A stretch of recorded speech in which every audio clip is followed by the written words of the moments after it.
Jairo. Recién. Hola, un saludo para todos, bienvenidos nuevamente a un espacio de ciencias psicodélicas. En esta ocasión tenemos el placer de contar con la doctora Laura, quien realizó sus estudios en licenciatura en psicología, posteriormente hizo una maestría y hizo un doctorado en ciencias biomédicas. Ha trabajado el tema de las sustancias psicoactivas, enfocándose sobre todo en lo que tiene que ver con los psicodélicos. Entonces, le paso a darle la palabra a la doctora Laura para que nos deleite con lo que viene a traernos el día de hoy. Muchísimas gracias, Jairo. Muchísimas gracias a todo el mundo por estar aquí hoy. Es un placer para mí poderles compartir un poco acerca de lo que yo he estudiado, pero también me gustaría platicarles un poco sobre cómo está el panorama en el mundo al día de hoy respecto al uso de psicodélicos. Entonces, bueno, me voy a permitir compartir la pantalla. Em, Solo denme un minuto. Aquí está. No tengo doble pantalla, entonces es un poco más complicado, pero ahora lo resolvemos. Muchas gracias por la espera. Ujú.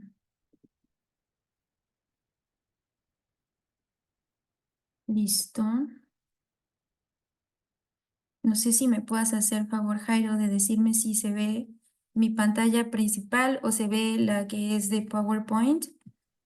Sí, doctor, se está viendo la pantalla de un nuevo paradigma en la salud mental. Perfecto.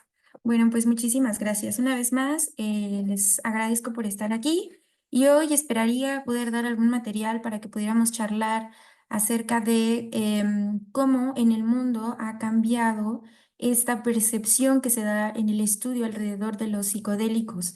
En el pasado, el estudio de los psicodélicos estaba relacionado pues con personas que solamente gustaban de utilizar sustancias psicoactivas. Sin embargo, a pesar de que estas personas, incluyendo o aunque fueran estudiosos, aunque fueran personas que pertenecían a universidades y hacían investigación seria, pues se les consideraba que simplemente era una pasión que venía de, digamos, ser usuario. Era como el boom de utilizar sustancias psicoactivas y que eso era lo que realmente llevaba al efecto, cuando en realidad el día de hoy pues tenemos alguna evidencia de que no es así, va más allá de solamente querer utilizar sustancias psicoactivas. Bien, bueno, como ya bien Jairo me presentó, pues yo soy la doctora Laura Nava, ahorita estoy trabajando en la Universidad Anáhuac de Querétaro, pero he estado trabajando pues en varios proyectos de la UNAM, varios proyectos de escuelas autónomas aquí en México y pues vamos a comenzar sin más. Antes me gustaría compartirles estas consideraciones éticas y profesionales que me parecen muy importantes para cualquier charla que se haga con o acerca de sustancias psicoactivas. La primera es que lo que yo voy a compartirles hoy tiene carácter académico y carácter informativo, que no vamos a abordar ningún tema desde el estigma, la criminalización, el castigo o la señalización de personas usuarias de sustancias psicoactivas.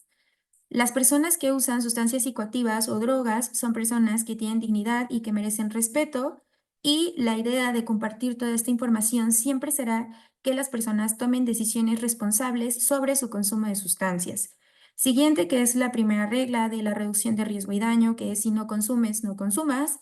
Y la última, que es si las personas deciden consumir sustancias después de hacer un análisis personal y de que quieren de tomar una decisión informada, pues hay que buscar observarnos, observar nuestro consumo, diversificar nuestros placeres y siempre buscar la salud física y la salud mental acompañado de o sin alguna sustancia psicoactiva. También les comparto ahí mi correo electrónico para que si en algún momento ustedes desean hablar más sobre el tema o quisieran que abordáramos algún artículo particular, hacer un seminario, etcétera, pues con mucho gusto yo siempre estoy abierta para hablar de este interesante tema. Bueno, sin más preámbulo, entonces vamos a comenzar y les vengo a platicar sobre este recuento de publicaciones sobre psicodélicos en The Web of Science que hicieron por año. Tenemos a partir de 1950 hasta 2020. Y lo que podemos observar es que hay una tendencia, o fue una tendencia, al aumento en el número de publicaciones respecto a los psicodélicos en general.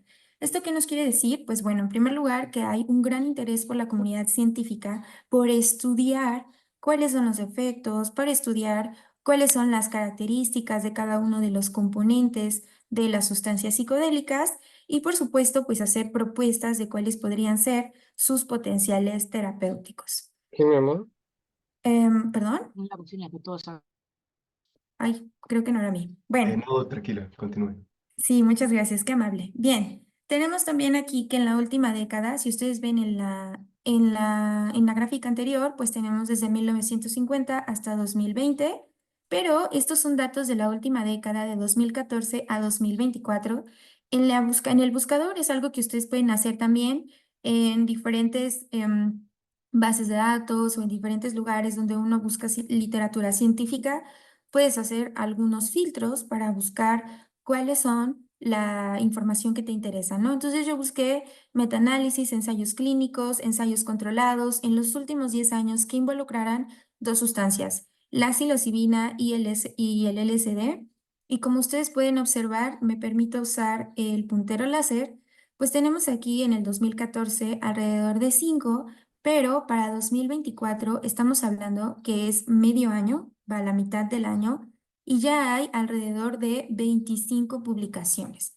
Si vemos nosotros el año pasado, más o menos eran entre 27, menos de 30, y ahorita, o sea, todo el año 2023, y ahorita en 2024 ya vamos alrededor de 25.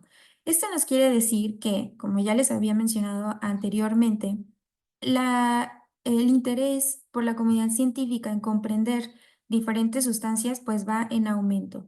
Con el LSD más o menos es igual, también tenemos aquí una tendencia hacia la alta, es decir, vamos viendo que hay un aumento o habrá un aumento en el conocimiento que tenemos acerca de las sustancias.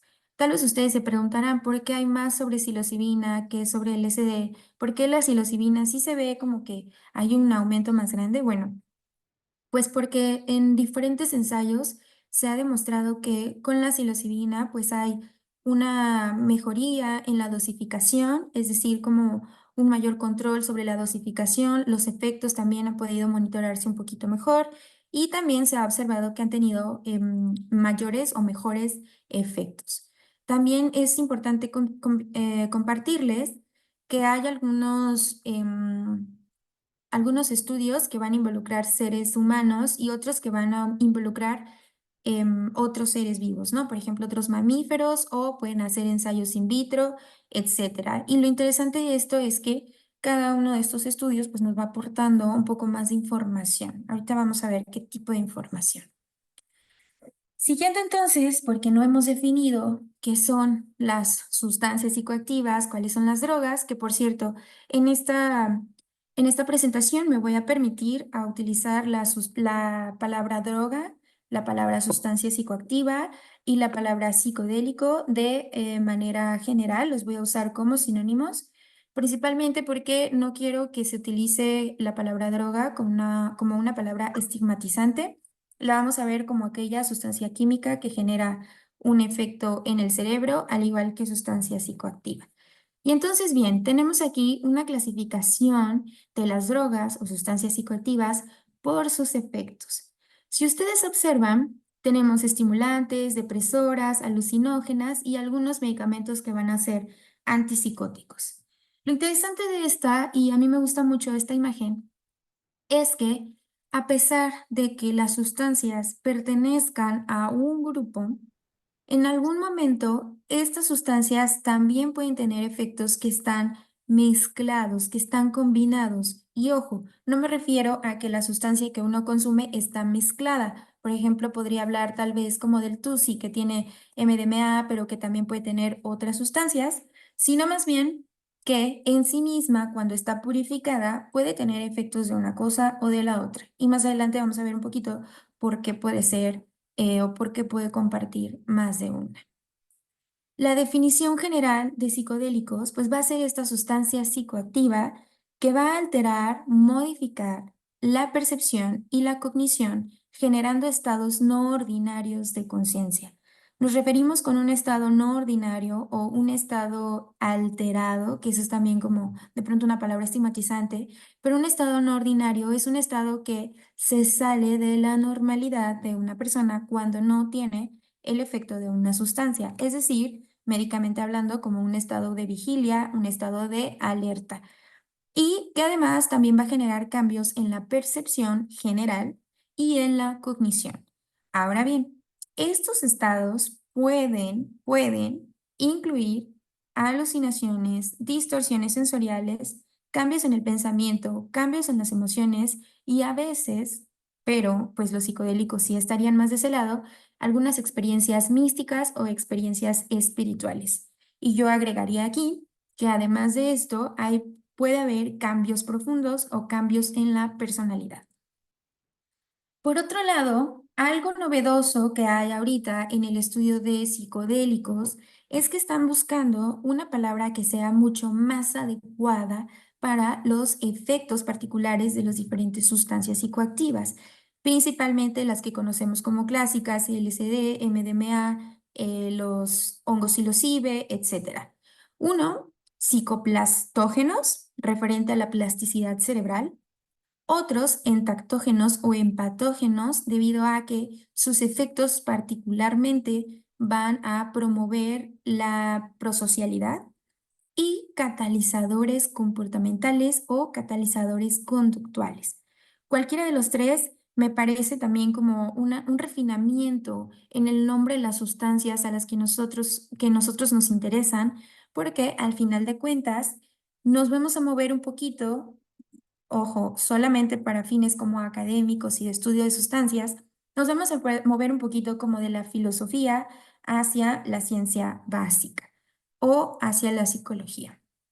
Entonces, dado que es posible utilizar estas otras definiciones, pues también vamos a hablar sobre cuáles son los diferentes estudios o los diferentes temas de estudio con estas sustancias a las que en general llamamos psicodélicos, pero que como ya les dije, también podemos hablar como de otra forma, ¿no? Tenemos un fenómeno, le puse así, fenómeno, porque no necesariamente tiene que ser un trastorno. A veces, y claro, si nosotros nos movemos en el campo de la psiquiatría, varios de ellos van a ser trastornos, pero pues también podríamos decir como características generales de la conducta de ciertas personas. Entonces tenemos al desorden depresivo mayor, el abuso de sustancias, la neurogénesis, la ansiedad y el trastorno de estrés postraumático como aquellos fenómenos en los que se ha observado que hay un efecto cuando se utiliza una sustancia psicoactiva. Tenemos entre las sustancias más estudiadas, como ya les había mencionado, a la psilocibina, déjenme otra vez poner el puntero, a la psilocibina y en los diferentes tipos de ensayo también nos van a decir como cuál es el nivel de evidencia de que funciona para. Entonces, lo que han observado es que la psilocibina en ensayos clínicos aleatorizados pueden disminuir los efectos negativos o los síntomas del desorden depresivo mayor. En revisiones sistemáticas, utilizando la información de psilocibina o de estudios también, estudios clínicos con psilocibina, ibogaína y ayahuasca, han observado que hay una disminución en el comportamiento relacionado con el abuso de sustancias. Por otro lado, otra revisión igual del año pasado, 2023, estudiando LSD y DMT, vimos que hay un cambio en la neurogénesis de animales principalmente o in vitro. ¿Esto qué nos dice? Esto tiene que ver con lo de la plasticidad cerebral que habíamos hablado previamente. Por otro lado, metaanálisis, analizando varios estudios de psilocibina, ayahuasca, LSD y MDMA, pues hemos observado o se ha observado que hay una disminución en los síntomas de ansiedad y algunos estudios que, por ejemplo, seguramente ustedes estarán relacionados con estos estudios que han hecho en Estados Unidos para que la FDA apruebe el uso de ketamina o de MDMA para diferentes fenómenos, pues hay en estos estudios, por ejemplo, de 2021, utilizando MDMA, una disminución en los síntomas del estrés postraumático. Básicamente, entonces, lo que estamos viendo es un poco de lo que hablábamos en la imagen previa, en la que nosotros vamos a observar, perdónenme un momentito, aquí está.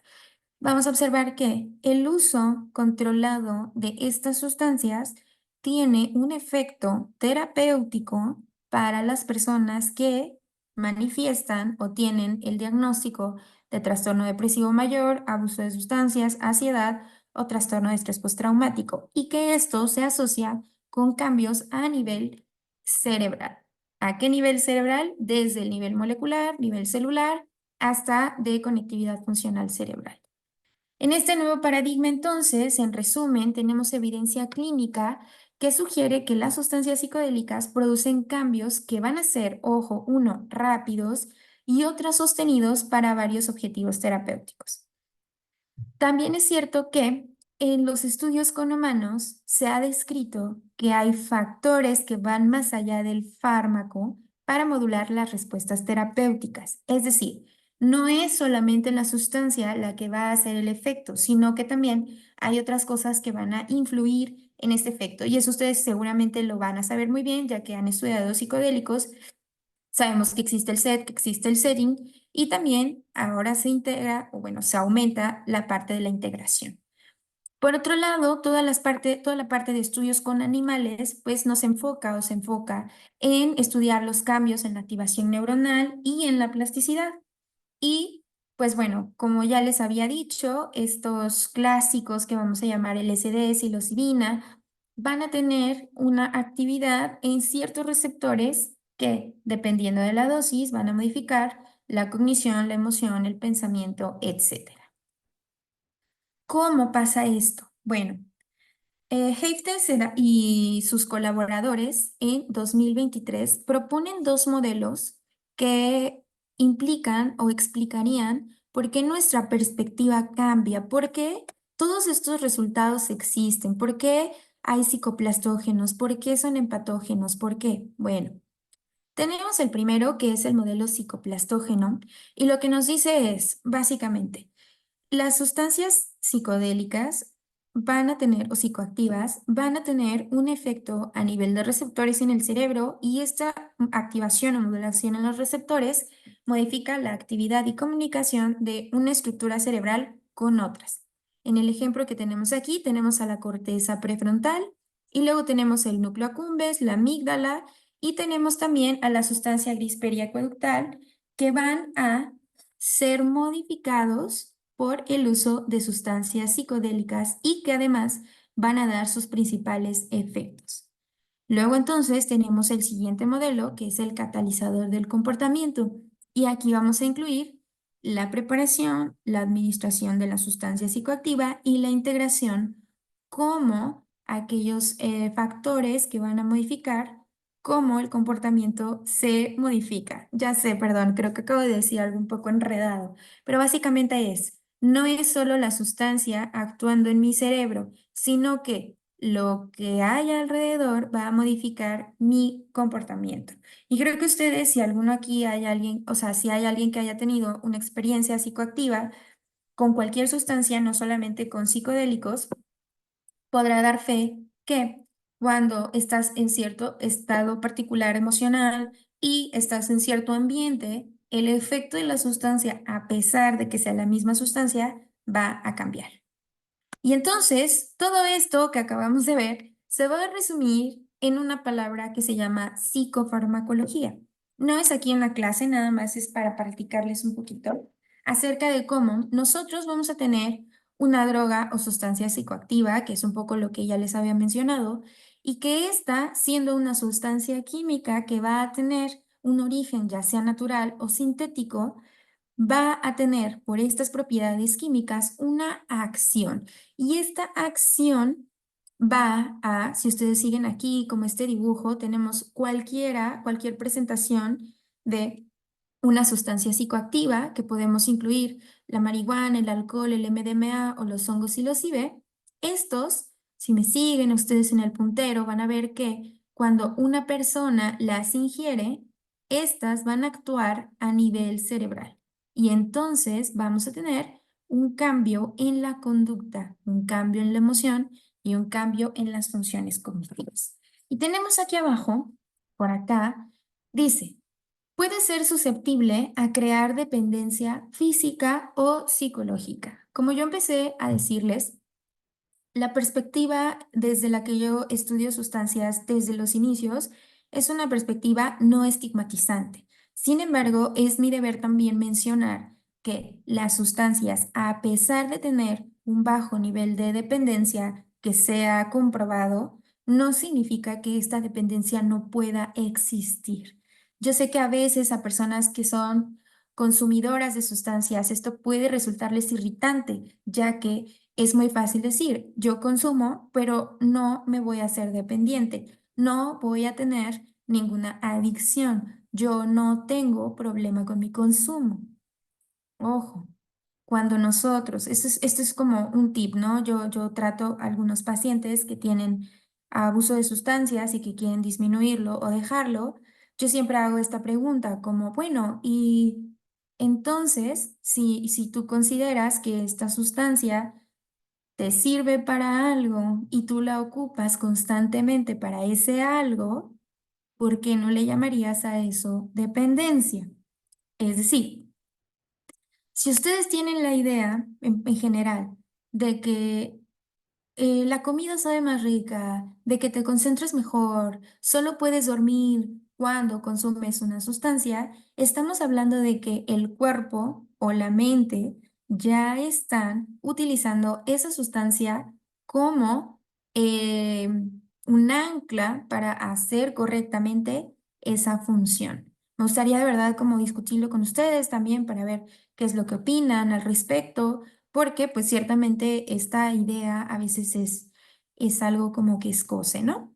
Bueno, siguiendo con la psicofarmacología, entonces, vamos a ver que em, hay muchas cosas que van a influenciar el efecto de las sustancias y vamos a regresarnos a que nosotros somos animales, los seres humanos somos animales y somos seres biológicos y nuestro estado nutricional, nuestra genética, el funcionamiento de nuestros órganos, el sexo, la actitud, el metabolismo, las alergias y el estado general de salud van a influir en el efecto de nuestra sustancia psicoactiva.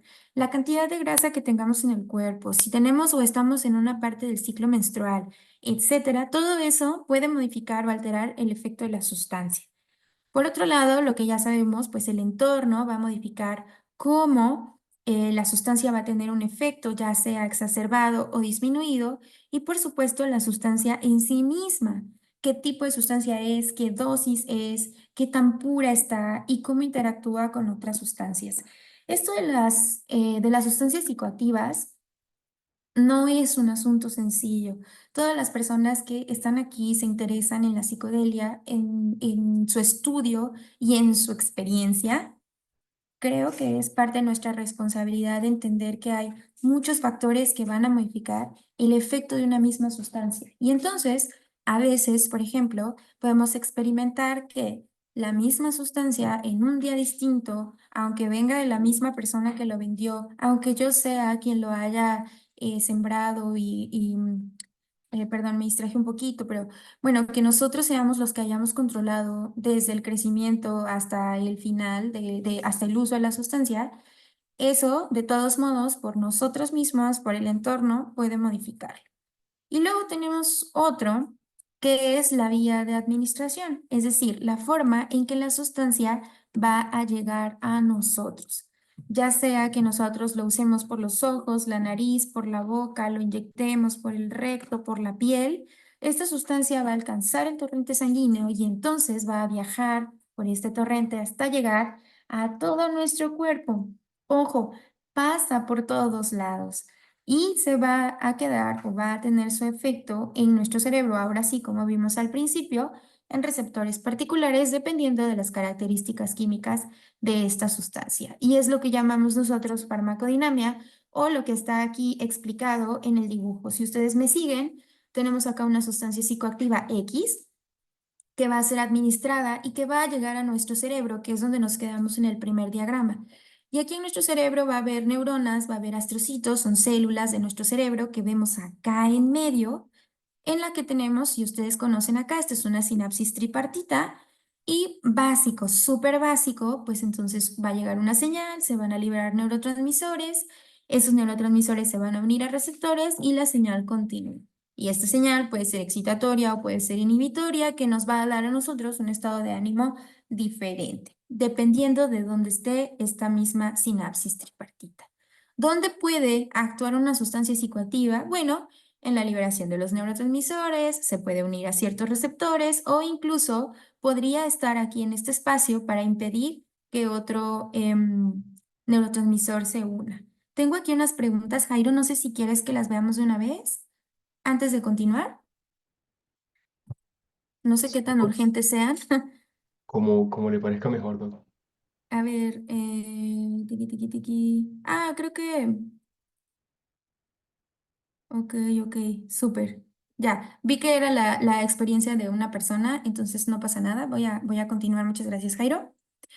Regresando entonces, nuestro cerebro pues va a ver estas células y esta interacción entre las células, sinapsis, son las que nos permiten que haya una actividad cerebral pues, en nuestro cerebro. Y además ahí una sustancia psicoactiva puede actuar en diversos lugares para darnos una señal distinta. Esto es a nivel micro, micro, micro, micro, pero nosotros dijimos que también hay a nivel comportamental. Y entonces vamos a ver un poco sobre eso más adelante. Creo que no se ve muy bien el título, pero les voy a platicar un poco sobre una tesis de licenciatura que es mía y en la que hablo sobre la fenomenología de la experiencia con el LSD.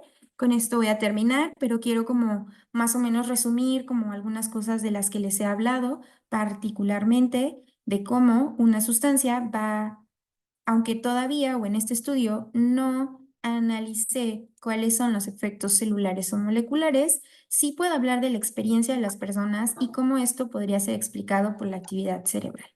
Entonces vamos a ver básicamente, que seguramente ustedes también leyeron, Los Misterios de Leucis, que habla sobre esta ceremonia en la que se ofrendaba, digamos, o se hacían em, honores a Demeter, que era la diosa de la tierra, y entonces bebían ahí algo que le llamaban Sisión, que básicamente tenía un componente parecido a lo del LSD, tenía dietilamidas, y entonces las personas lo utilizaban para purificarse y para poder al fin iniciar sus ritos de iniciación, estar iluminados y generar una visión trascendente.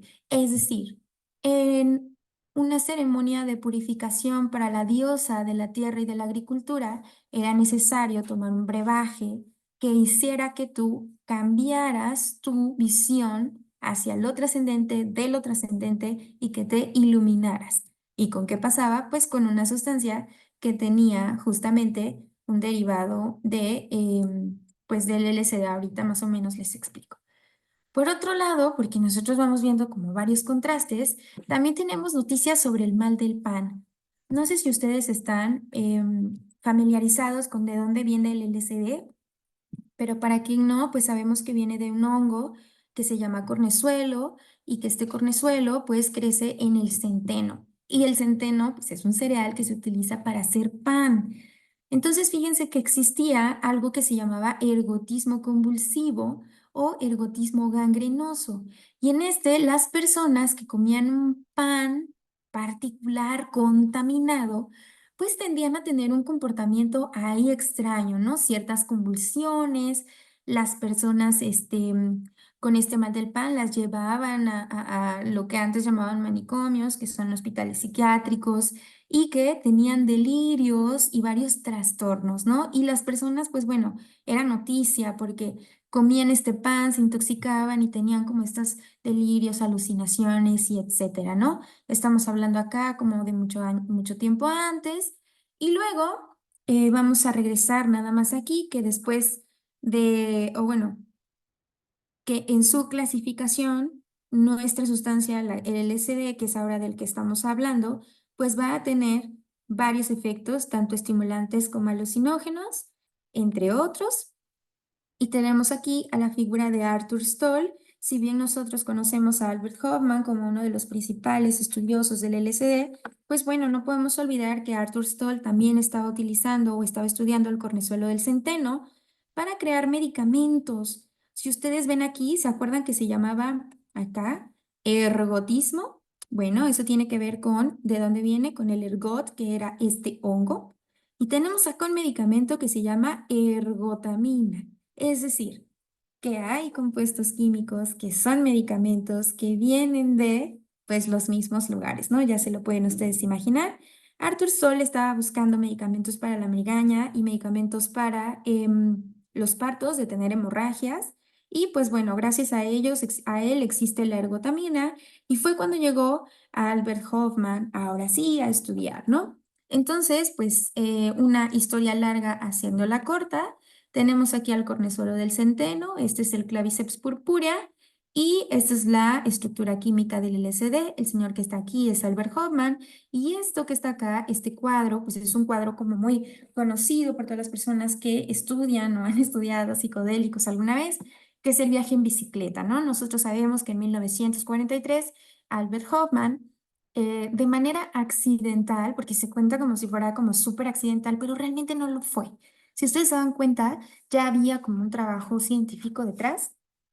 En este contacto que tuvo, sí, sin querer, ¿no? Serendípico con la sustancia de LSD, el 16 de abril, ojo, pongan atención, el 16 de abril fue sin querer y sintió como un cierto mareo, como ciertas cosas, y el 19 de abril, que sí es nuestro día de la bicicleta, ese día sí decidió tomar de manera voluntaria una dosis de LSD. Y entonces, ahora sí, viene el viaje en bicicleta, que es 19 de abril, y lo describió de manera general como este mareo incipiente, cierta ansiedad, distorsiones visuales, síntomas de parálisis y un deseo de reír. Por otro lado, también hablaba de imágenes fantásticas, de formas extraordinarias, con intensos juegos de color caleidoscópico. Que bueno, no les tengo que platicar. Si ustedes tienen un bagaje sobre la cultura psicodélica, pues saben que esto es algo que es bien conocido y bien documentado, ¿no? Luego tenemos Stanislav Grof, que él era quien comenzaba a tratar de formalizar este uso de la sustancia, de este LSD que está acá, de esta sustancia, viene el Delicid. El Delicid estaba comercial, era comercial, era un medicamento farmacéutico comercial y pues de manera interesante, Stanislav proponía que fuera para uso terapéutico, psiquiátrico, porque había observado que las personas que utilizaban Delicid pues tenían una mayor apertura y un mayor enfoque o una mayor visión sobre sus procesos internos, ¿no? Esta introspección que se busca en la psicología o en el psicoanálisis, esta idea de dónde vienen mis ideas, de dónde vienen mis temores, mis dolores, etcétera, el Delicid permitía como que fueran hacia allá, ¿no? Y habían incluso implementado como ciertas reglas para ser utilizados. Y luego entonces, siguiendo con esta historia, pues llega Timothy Leary, que tenemos acá, que fue un gran entusiasta del LSD y de cómo había cambiado la perspectiva, la mente de muchas personas. Y de esta manera entusiasta, pues invitaba a personas fuera de la academia a utilizarla. Y esto jugó para bien y jugó para mal, porque comenzaron a comercializarse, acuérdense que era un medicamento, comenzó a comercializarse como en hojas de papel secante para que las personas pudieran consumirlo ya en las calles. ¿Y qué sucedió? Pues llegó este movimiento contracultural de los hippies en los años 60, en los que había esta, digamos, estos comportamientos y estas conductas que estaban en contra, justo contracultural, de el status quo, de lo que se esperaba de una persona en general, ¿no? Y tenemos acá, por ejemplo, a esta persona, es una mujer, ay, perdón, que tenían acá a estas personas. Vemos aquí la imagen de dos mujeres, hay que concentrarnos nada más en esto, que es como lo que les quiero mostrar. En esta donde hay, pues obviamente, un rol particular, un rol rígido, con ciertas estructuras, ciertas cosas que se esperaban de la mujer en ese momento. Y al mismo tiempo, este movimiento donde había una gran libertad, una gran decisión como mujer de hacer, digamos, de vivir con mayor libertad.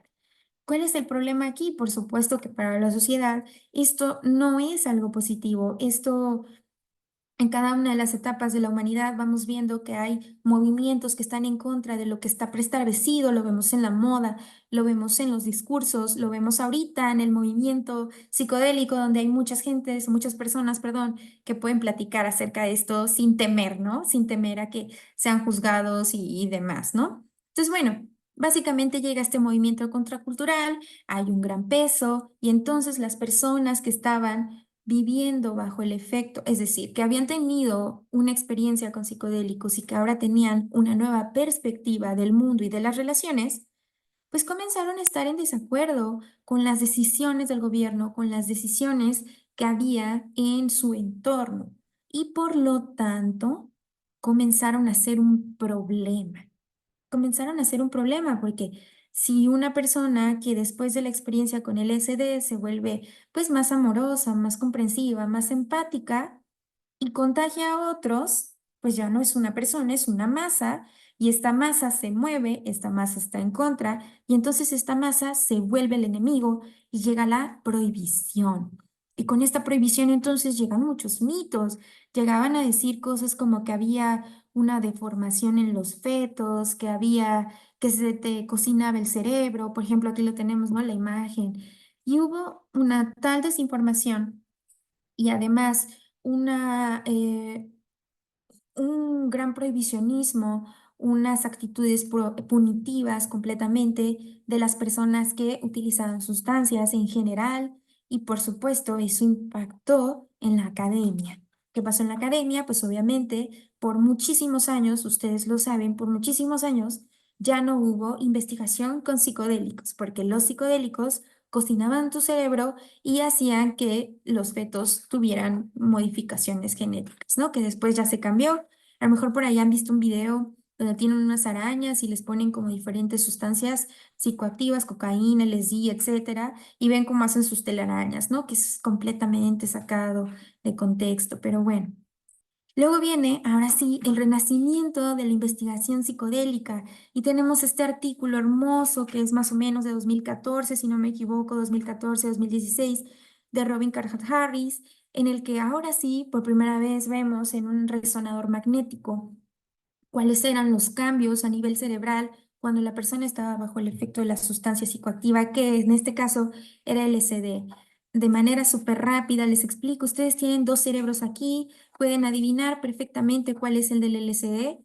Ven aquí que esta es el lóbulo occipital del cerebro, principalmente las áreas visuales, vieron desde B1 a B5, y cuál era la conectividad de ese lugar con otras del cerebro.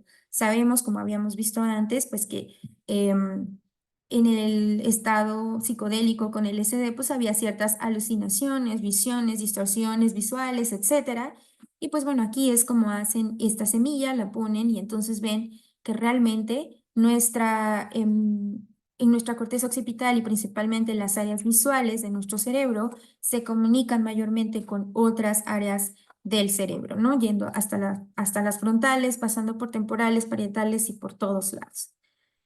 Y entonces, siguiendo, pues nada más voy a continuar, bueno, voy a continuar contándoles un poquito sobre como la farmacocinética de la administración oral del SD cuando son 100 microgramos con una pureza de 99%. Ojo, si ustedes observan toda la información que esté en esta diapositiva, nos estamos refiriendo a 100 microgramos de una pureza de más del 99%, cosa que las sustancias que están en el mercado negro principalmente, porque no es legal, no significa que van a funcionar igual, ¿vale?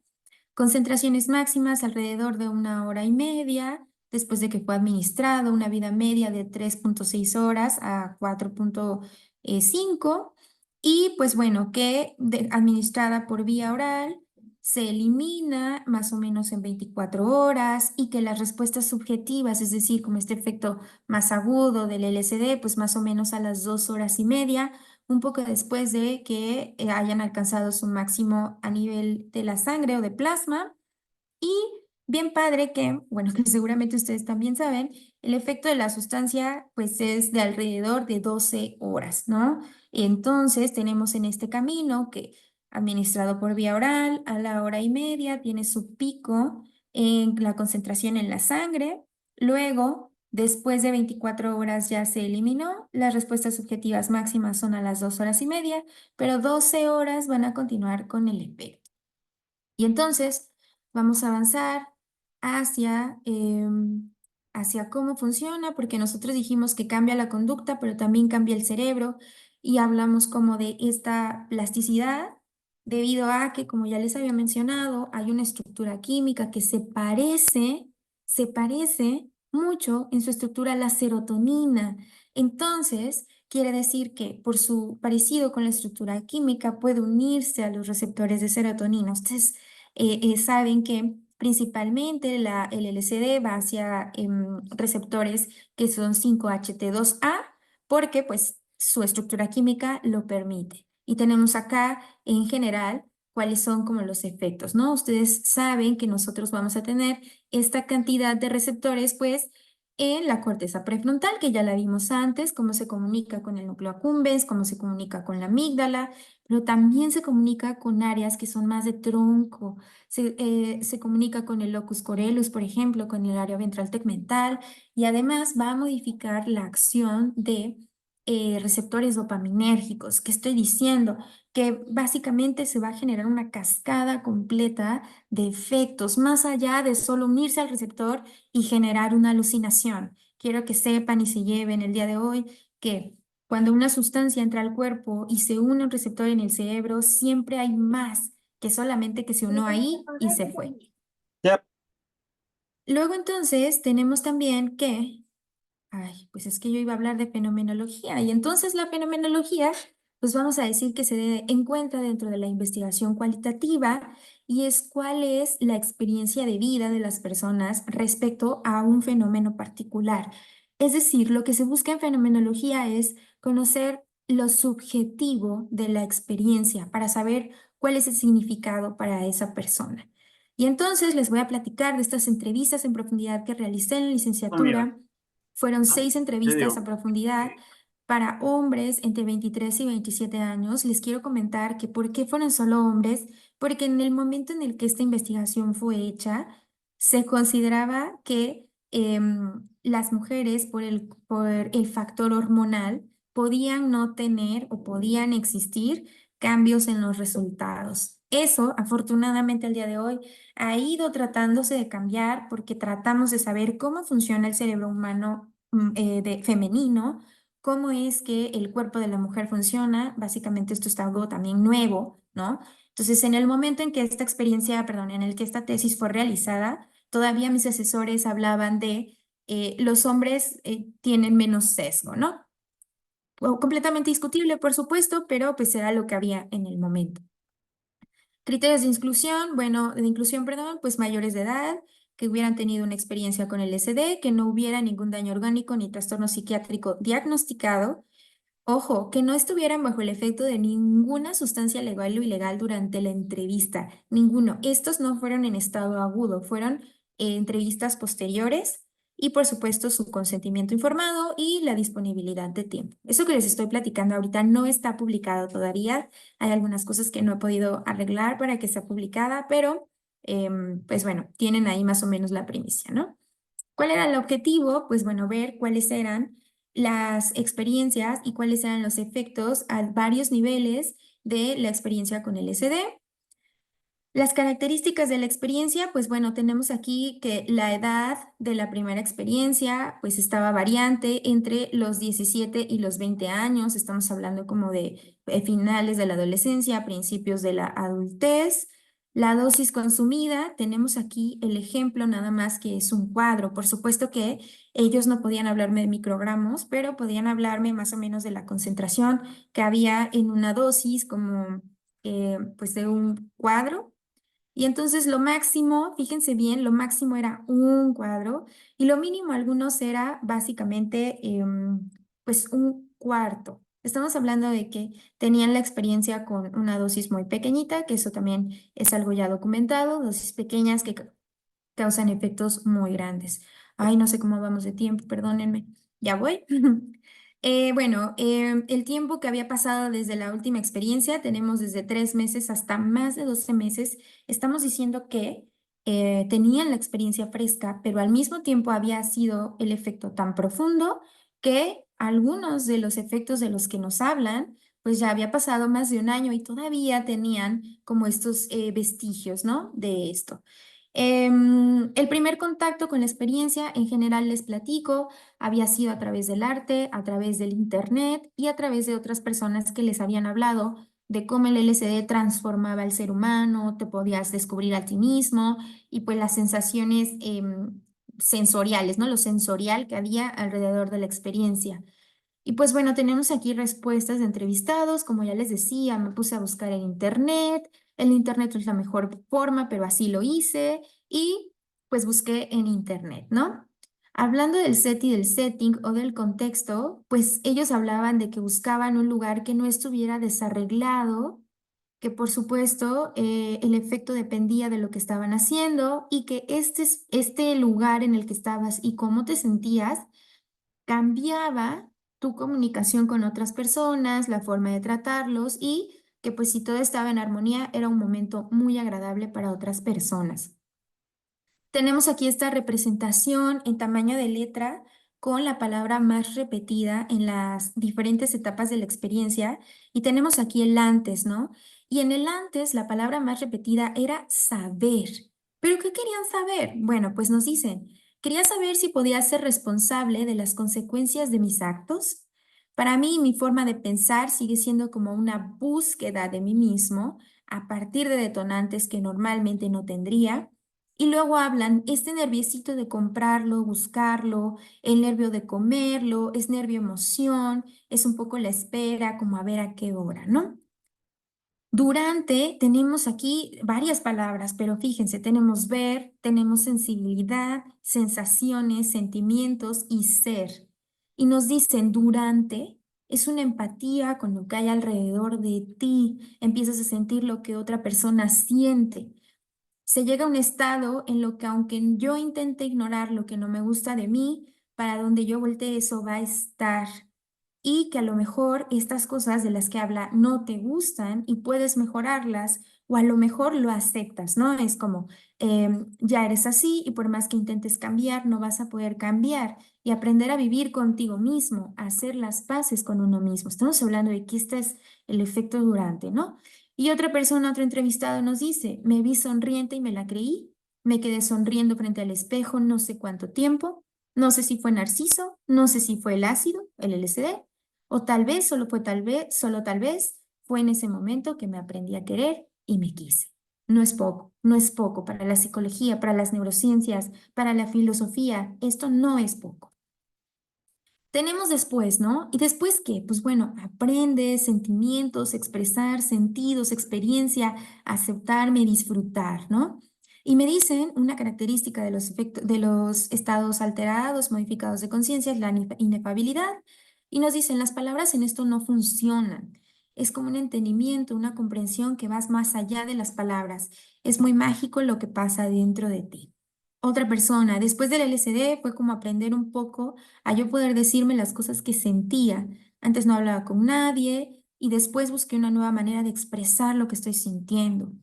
Siguiente, si algo me dejó el LSD ha sido seguridad, confianza en mí mismo y eso me ha dejado ser con mi familia. O sea, ya no tengo que ponerme una máscara de que soy un niño bien portado, solamente digo lo que pienso y definitivamente eso es en buena medida producto del LSD.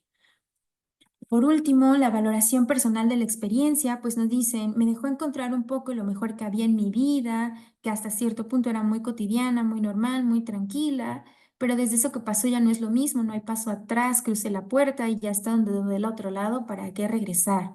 Otra persona nos dice, si hubo un antes y un después, poder pensar que cuando existe un conjunto de cosas hay otras que lo recrean, es como ir diseccionando, haciendo un análisis de cada cosa.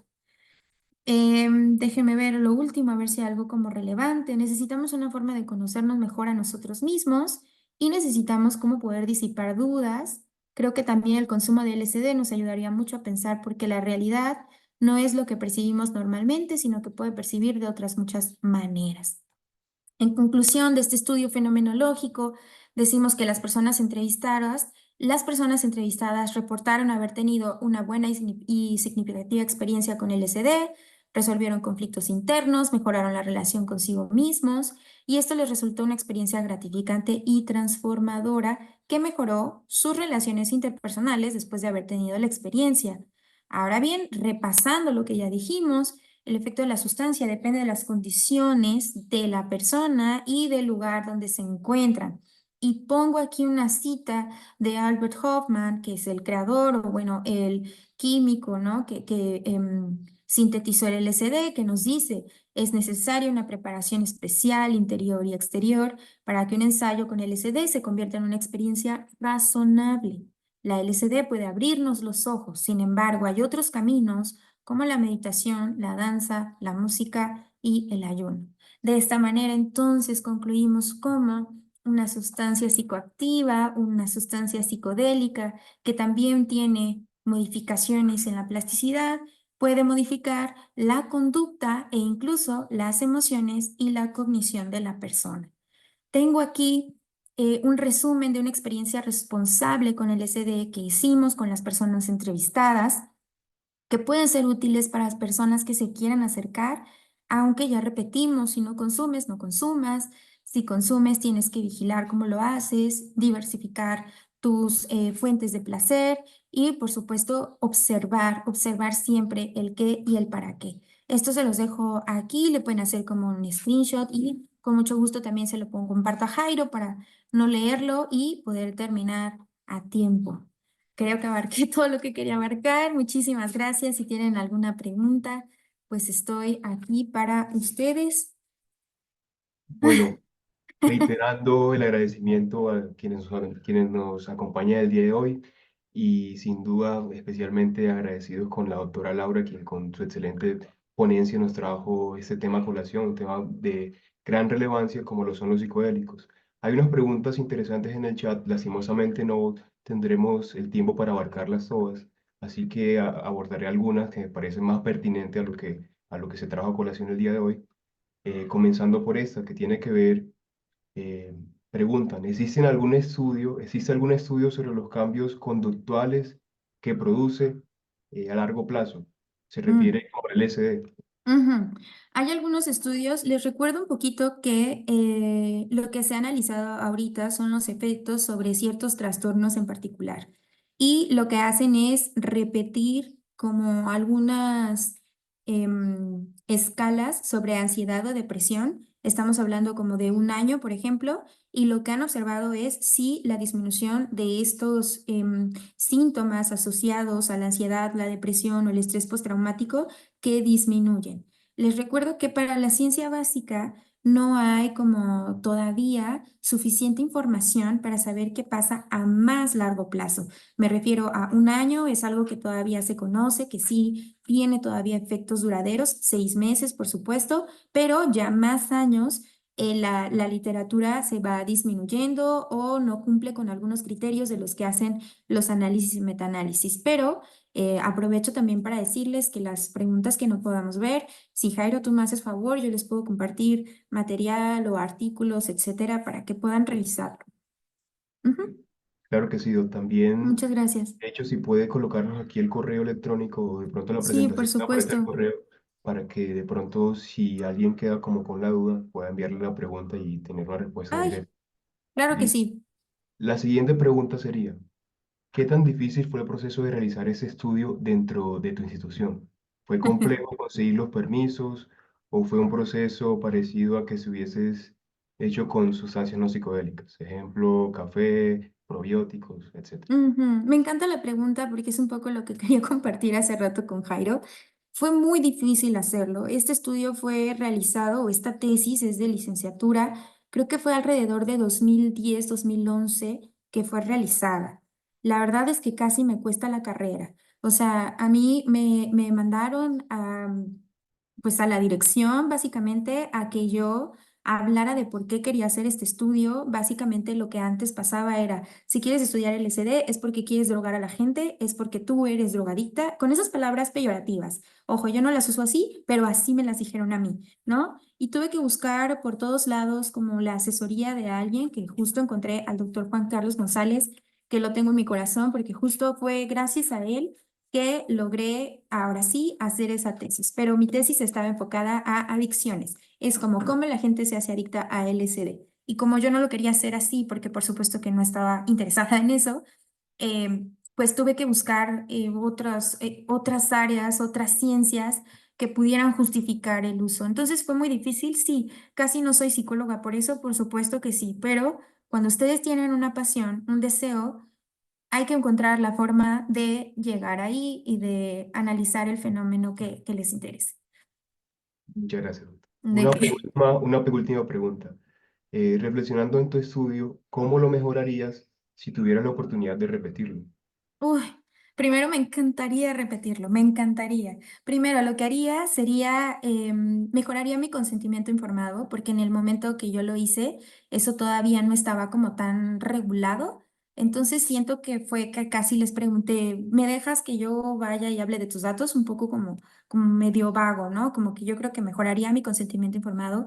Por supuesto, incluiría ahora sí una muestra femenina, o sea, mujeres, pues.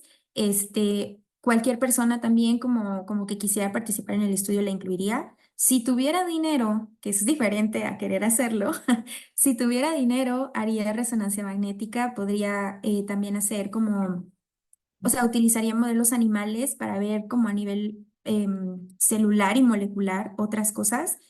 Y algo que también me gustaría incluir sería como un estudio longitudinal, es decir, ahora sí, estudiar como por muchos años cuáles son los cambios, porque les voy a comentar que hay personas que no participaron en este estudio, pero que sí me han mencionado que después de utilizar LSD y tener como este boom, años después, 6, 7 años después, han tenido como una caída. Entonces, esta caída es como preguntarse, ¿viene de, es parte del crecimiento? ¿Cómo para dónde, no? Eso haría. Entonces, incluiría modelos animales para todo lo molecular, haría microdiálisis.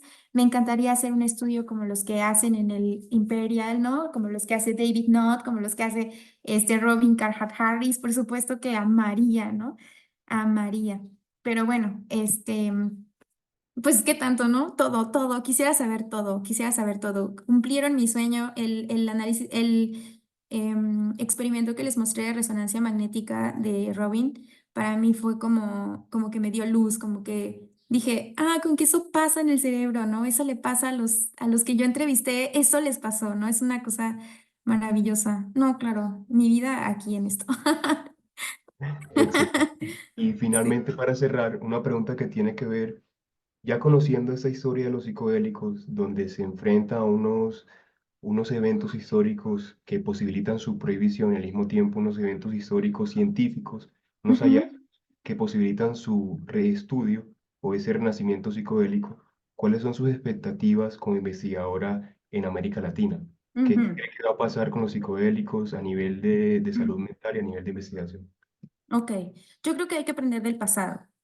En el pasado, si ustedes recuerdan lo que les había platicado, esta pasión hizo que hubiera un uso poco cuidado.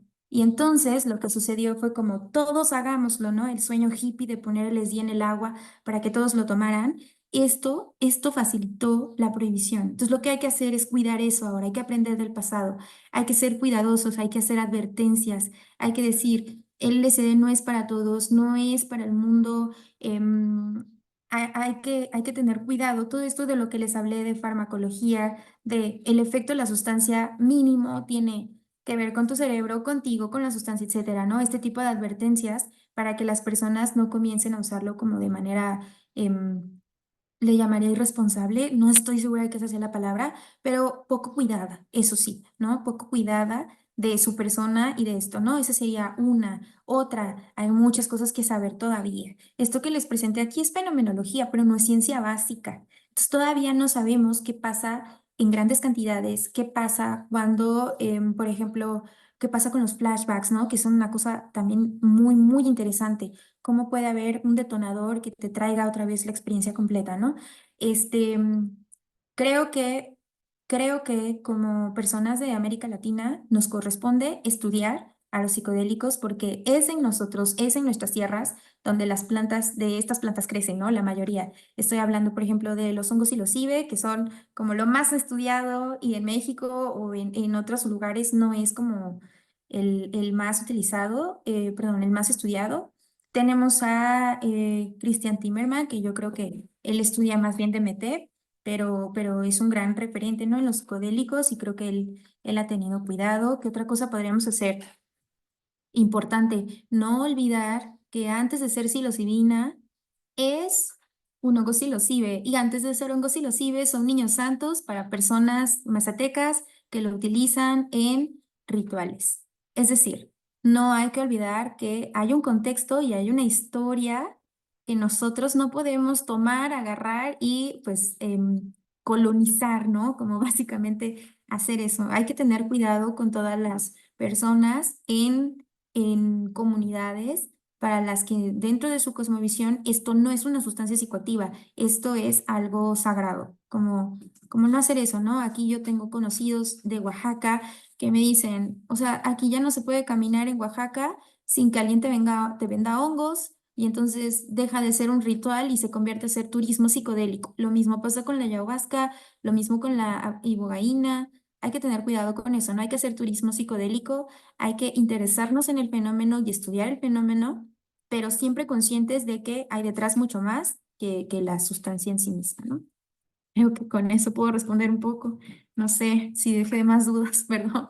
Claro que sí, no, igualmente las dudas siempre son bienvenidas. Ah, Y bueno, sí, bueno, claro. desde Ciencias Psicodélicas extendemos un agradecimiento enorme a la doctora Laura sabemos el esfuerzo enorme que está haciendo por acompañarnos aquí y sin duda reitero nuevamente que fue una exposición excelente que brindó herramientas y sí, definitivamente quedan dudas, pero son dudas por las cuales hay que saber transitar. Y también extendemos un agradecimiento a los participantes, esperamos haber cumplido esas expectativas sobre este espacio y esperamos contar nuevamente con su presencia. Muchas gracias Claro nuevamente. que sí, es un placer para mí, de verdad. Me encanta saber que hay tanta gente interesada en un tema tan importante para la humanidad. Muchísimas gracias. Nos vemos. Gracias, que esté muy bien. Igualmente, chao.